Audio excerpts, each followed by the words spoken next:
혹시 임신 중단이나 유산을 겪은 뒤에 말로는 설명하기 힘든 아주 깊은 후회나 참회의 감정을 느껴보신 적 있나요? 오늘 살펴볼 자료에서는요, 바로 이 감정의 뿌리를 아주 독특한 영적 관점에서 풀어내고 있습니다. 자, 그 의미를 한번 같이 파고 들어가 보죠.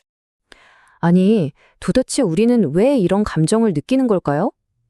놀랍게도 이 자료에 따르면요, 우리가 이렇게까지 깊은 감정을 느낄 수 있다는 거, 바로 그 자체가 엄청나게 중요한 의미를 가진다고 해요. 첫 번째, 진화의 증거입니다. 우리가 느끼는 참회가 새로운 영적 자각을 나타낸다는 건데요. 바로 이 지점이에요. 이 자료에서 설명하는 건 뭐냐면요. 우리가 느끼는 이 엄청난 참회, 이게 절대 약해서 그런 게 아니라는 거예요. 오히려 인류가 영적으로 한 단계 진화했다는 증거라는 거죠. 과거랑 현재를 비교해보면 이게 진짜 흥미로워요. 예전에는요, 임신 중단을 그냥 문제 해결책 정도로 봤다면 지금은 아니잖아요. 엄청난 정서적, 영적 고통을 겪는단 말이죠. 그래서 이 자료에서는 뭐라고 하냐면요.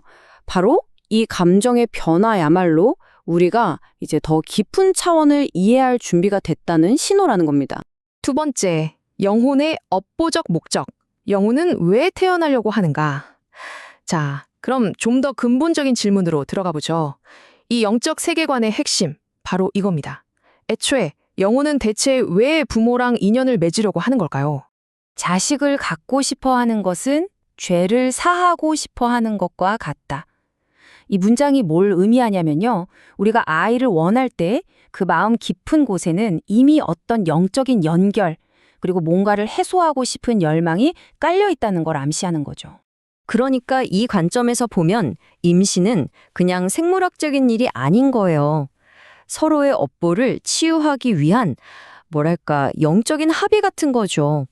아이는 부모가 전생의 숙제를 풀 수 있도록 길을 열어주러 온다. 바로 이런 설명입니다. 세 번째, 100일의 경계입니다. 영혼의 여정이 시작되는 결정적인 순간. 자, 이제 영적 구조에서 정말 중요하고 아주 구체적인 기준점이 하나 나옵니다. 그게 뭐냐면 바로 임신 기간 중에 딱 한 시점이에요. 네, 바로 100일입니다. 이 숫자 꼭 기억해 두셔야 해요. 이 자료에 따르면 이 100일이라는 게 모든 걸 가르는 영적인 전환점, 아주 중요한 기준이 되는 거죠. 자, 여기 타임라인을 한번 보세요. 차이가 확 보이죠? 100일을 기준으로 그 전이냐, 후냐에 따라서 유산의 영적인 결과가 아예 달라진다는 거예요. 왜냐?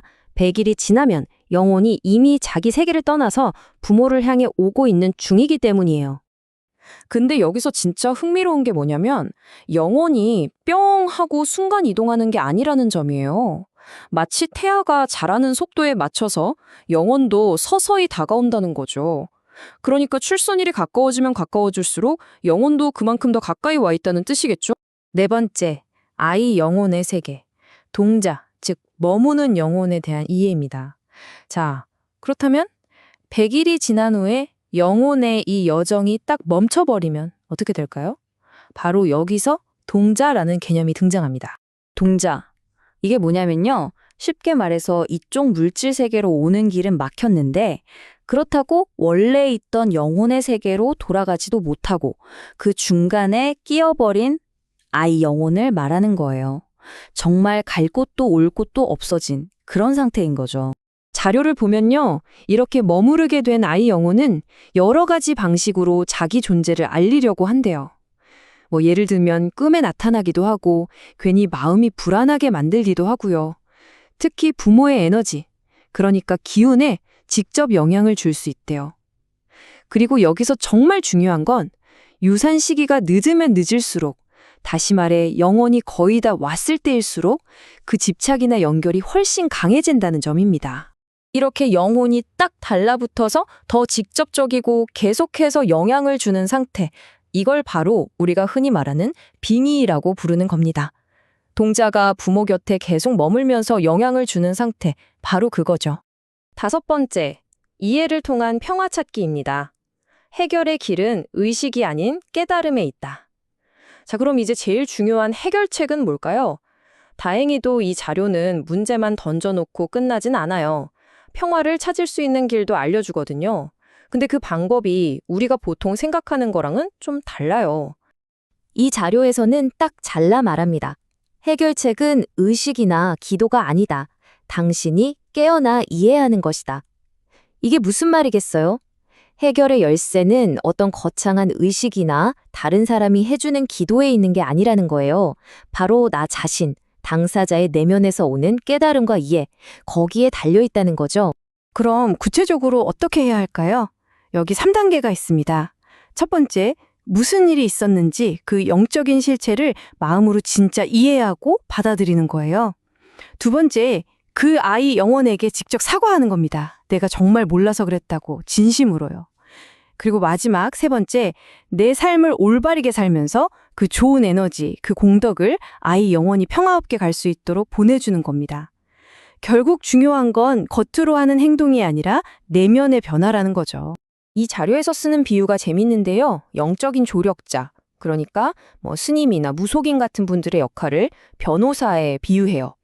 무슨 뜻이냐면 그분들은 영혼의 세계에 상황이 이랬습니다라고 설명하고 중재는 해줄 수 있어요. 하지만 사건을 직접 해결하는 당사자는 아니라는 거죠. 결국엔 부모, 바로 내가 직접 깨닫고 화해해야만 끝나는 문제라는 겁니다. 그래서 궁극적인 목표는 뭐냐? 바로 합의입니다. 부모의 영혼과 아이의 영혼이 서로를 이해하고 평화롭게 합의에 이르는 것. 그렇게 됐을 때 비로소 양쪽 모두에게 진짜 평화가 찾아온다. 이 자료는 이렇게 설명하고 있습니다. 자, 오늘 우리가 살펴본 이 관점은요. 결국 우리의 현실이 눈에 보이지 않는 세계와 아주 깊숙이 연결되어 있다는 걸 보여줍니다. 그렇다면 한번 생각해 보게 되죠. 우리가 느끼는 가장 깊은 감정들, 특히 이런 후회나 참회의 마음은 어쩌면 우리 자신에게 뭔가 더 깊은 진실을 알려주려고 하는 영혼이 보내는 신호가 아닐까요?